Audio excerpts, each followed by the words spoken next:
گلبانو صاحبہ انڈیا سے آپ یہ سوال کرتی ہیں کہ عورت کے لیے بیوٹی پارلر کا کاروبار کرنا کیسا ہے۔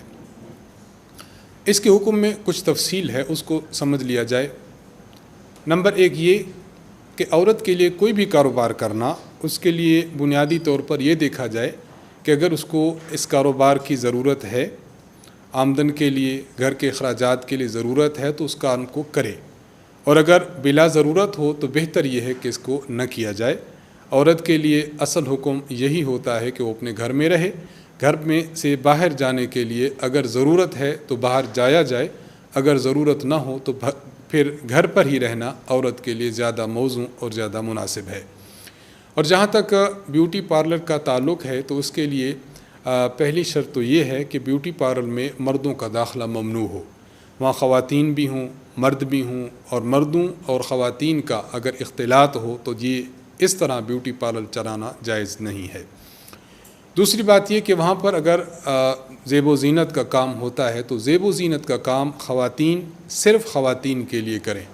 اگر کوئی خاتون کسی مرد کی زیب و زینت کرتی ہے، اس کے بال سنوارتی ہے، اس کے چہرے کے بال بناتی ہے، تو ایسا کرنا جائز نہیں ہے۔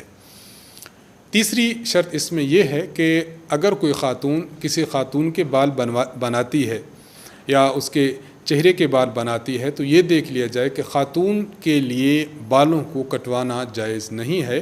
اس لیے اگر کوئی خاتون اپنے بیوٹی پارلر کھولے ہوئے ہے اور وہ کسی خاتون کے بال کاٹتی ہے تو اس طرح کرنا جائز نہیں۔ اسی طرح اگر اپنی بھووں کے کسی عورت کی بھووں کے بال وہ بناتی ہے اور خلاف شرع بناتی ہے تو اس طرح کرنا بھی جائز نہیں ہے۔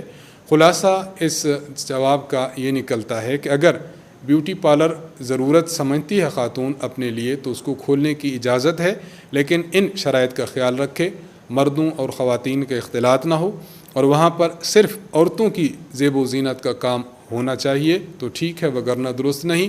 اور تیسری بات یہ کہ خواتین کا بھی اگر کام ہے تو ایسے امور وہاں پر ہونے چاہیے کہ جو خلاف شریعت نہ ہوں۔ مثلا ایک عورت کو وگ لگانی پڑی تو وگ کسی انسانی بانوں کی اگر اس نے لگا دی ہے تو یہ بھی جائز نہ ہوگا۔ ان امور کا اگر خیال رکھا جائے تو پھر عورت کے لیے بیوٹی پارلر کھولنے کی گنجائش ہے۔